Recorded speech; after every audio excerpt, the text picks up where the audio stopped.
All right, everybody. Tonight we are talking about the point of view of your writing and everybody's favorite topic, anthropomorphism. So you can see here, I love this image. I had AI create this for me, and I think it came out really neat. I had the AI create research study as an anthropomorphic figure. So you can see here they made research study a person and brought her to life by really showing that she is the research person as a, I'm sorry, the research study as a person. So kind of neat.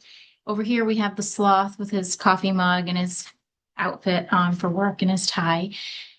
It's not too often in our doctoral writing that we come across dressed and talking animals, but you never know. More likely, we come across giving human qualities to things like research studies or literature or findings, different things like that. So tonight we're going to spend a little bit of time talking about those and going over a few examples.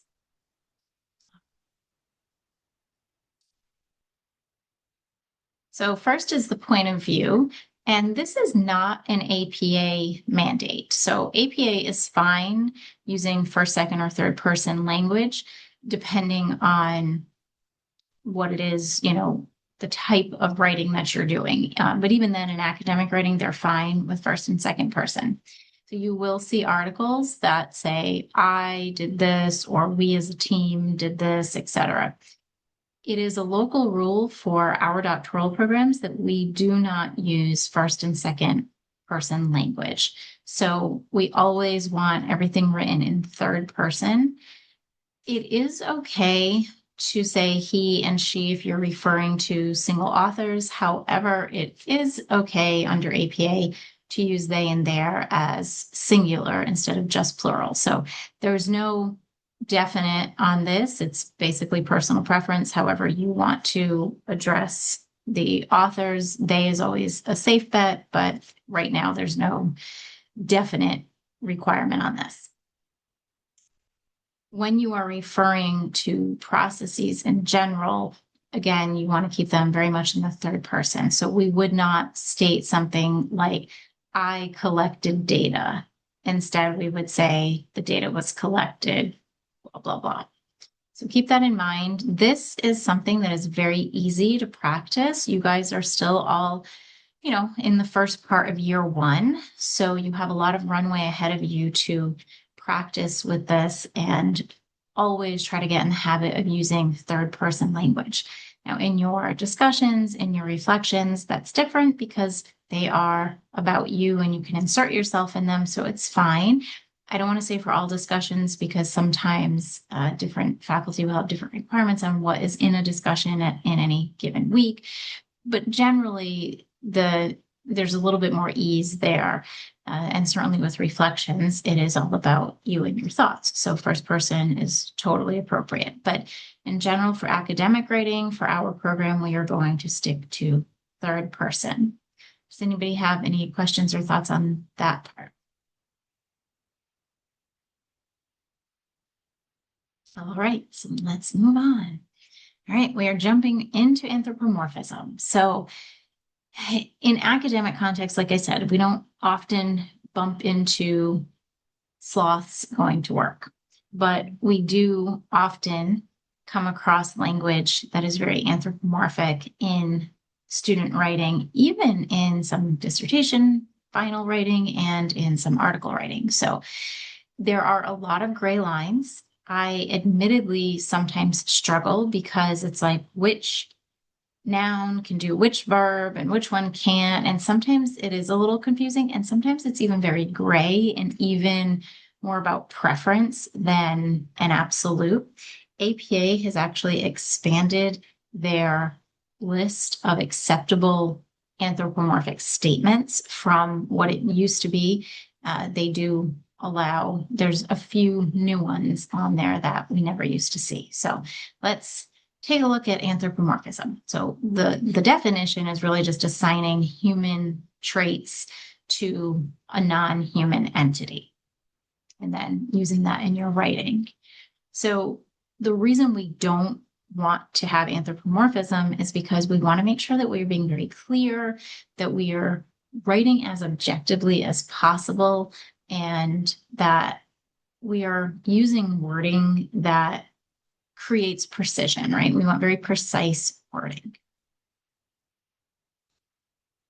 So some examples of anthropomorphism, these top ones are incorrect. The study argues, the data suggests. I guarantee if you did a search for these two phrases, you would find them in many articles because, again, this is a gray area. There are absolutes, but so many people have veered into the gray areas that some of these phrases have become acceptable because they're just used so often.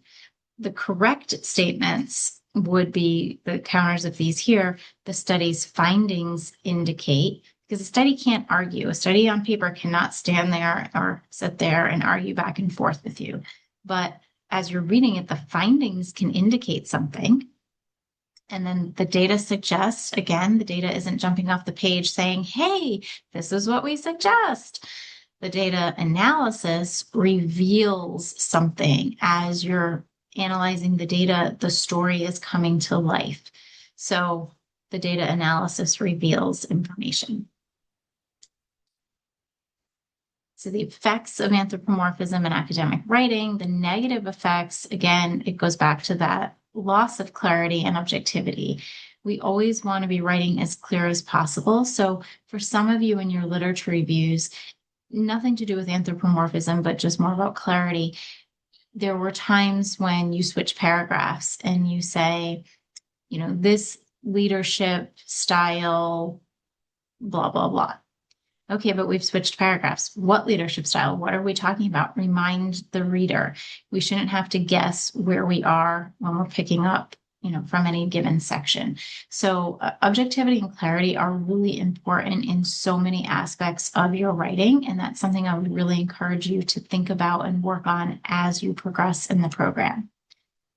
Misinterpretation, of the research process, it can put out, when you're using anthropomorphic phrasing, it can put out impressions or, perceptions that something happened in one way that maybe it didn't, right?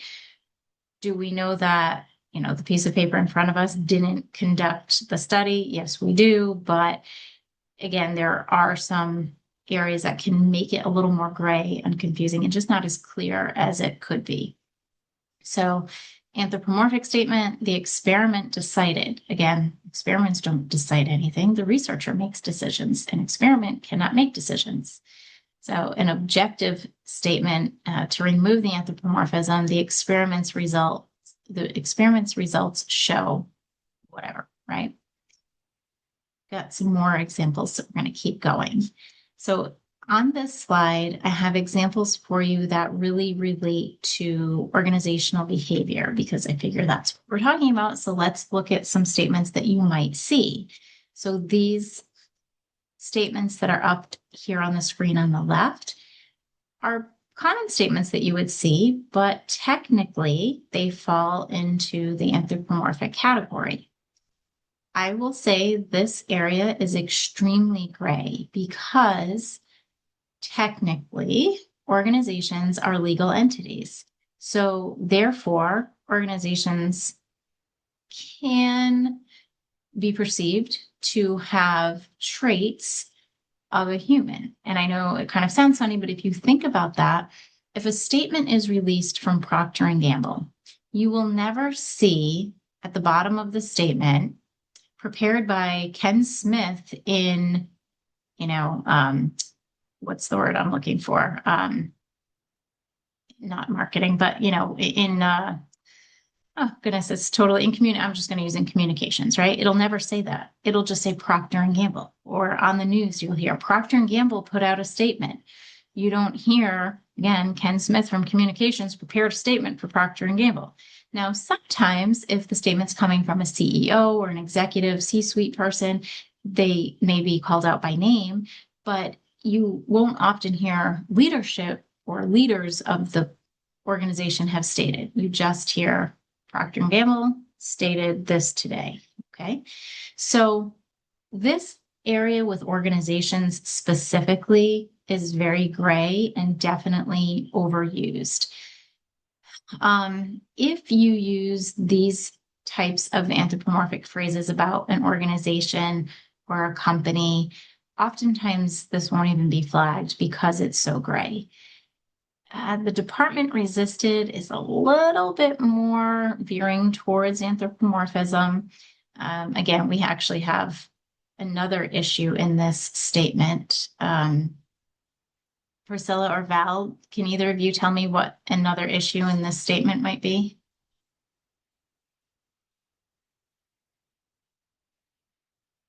So, Oh, the yes, did yep, you're right. Didn't, yeah. So APA does not permit contractions. So we want to get didn't out of there as well. Good pickup on that, Priscilla. All right. So let's look at how we could restate these same statements, just different. So the leadership team, and again, this is another area. So to say the leadership is actually not correct. It's the leaders or the leadership team.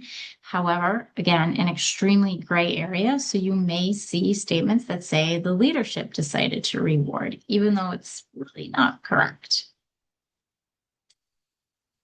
Senior management wants departments to communicate more openly. Okay, great. Instead of the company. Employees in the department resisted because it is the employees that makes the department. And members of the project team felt overwhelmed by the tight deadlines. So pretty simple changes to really correct the language here.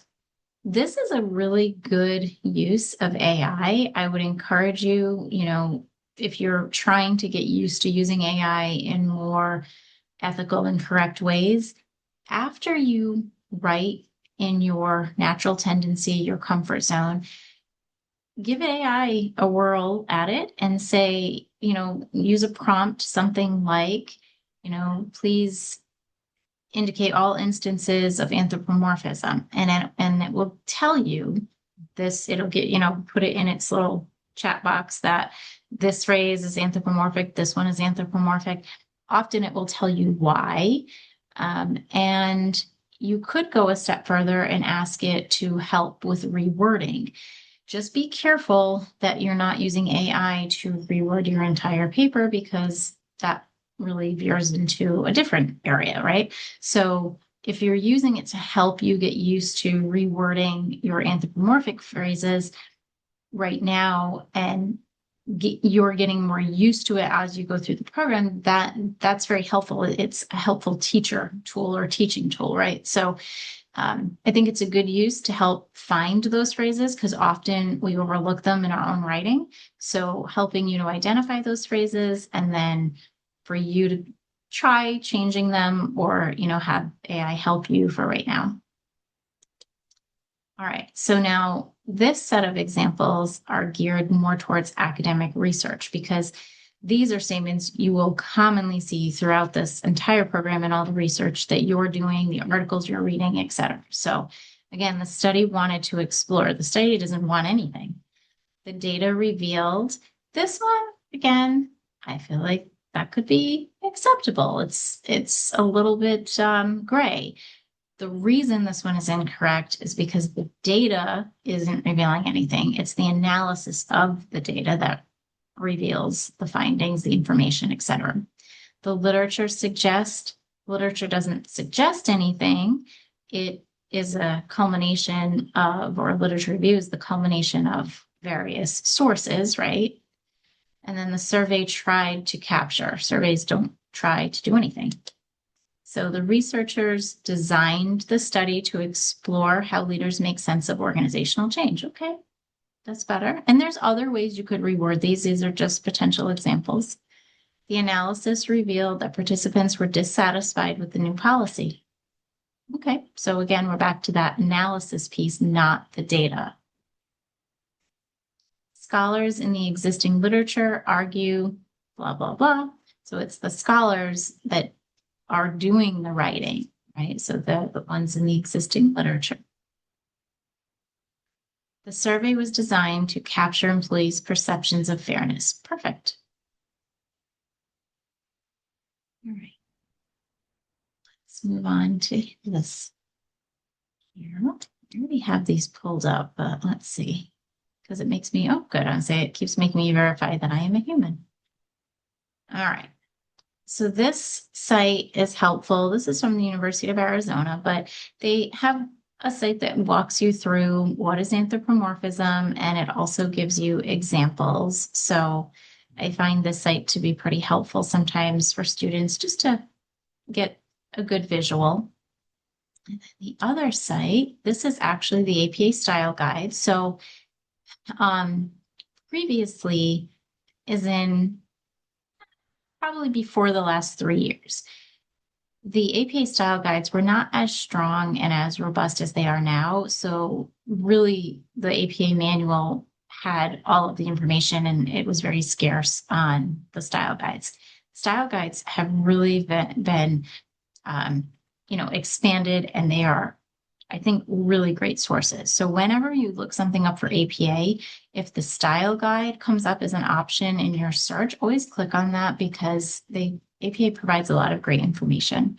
So this is the little chart that you're going to see in the APA manual.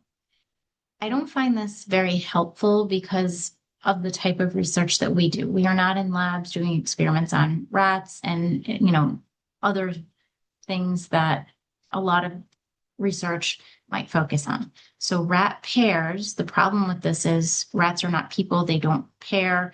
I'm sorry. I have that backwards. The rat pairs is fine because they are in pairs. They are not couples. Sorry about that. Because they are not humans. So they cannot be coupled together, even though we might think, like we say, penguins mate for life. So it's a penguin couple. Again, I think that one's a little debatable because I feel like they could be a penguin couple. Rats, I'm not sure. But regardless, it would be the same type of example if you put the word penguin in there. So a little bit gray for me there. The theory addresses correct usage. The theory concludes because the theory cannot conclude on its own. Again, it doesn't have a brain. It can't make a decision, a conclusion, but the theory addresses something. Okay. The part that they've added that I think is a little bit helpful, you can see this list isn't very expansive, but it is more expansive than it has been in the past. And these are acceptable anthropomorphic phases that have just become acceptable over time, I think, because of just overuse. So APA is kind of conceding and saying, okay, we'll accept these. Sometimes you will get notes from your professors, like the study found. This is used so often by students, and so often we will say, no, it did not. So keep that in mind and keep this, link in your back pocket to say, well, it is an acceptable phrase, but then you have to make that decision. Do you want to use it just because it's acceptable, or do you want to use the more correct language? So I'll leave that up to you. Let me try to get back to my slides. Here we go. All right. So that brings us to the end of talking about anthropomorphism and point of view for the evening. You are currently working on your week 5/week 6 literature review, where you have already walked through the entire process, and you can use some of, whatever parts work for you in the process to develop your next literature review. Be sure that you are following or considering, I should say, the feedback that I've given you in weeks 1-4 to help you as you're building this next literature review. That is all that I have for now. Val and Priscilla, do you have anything to ask or share while we're still recording? No, I don't have any questions or anything to share. No questions on my end either. All right, great. So if anybody's watching this and you have questions, please feel free to reach out.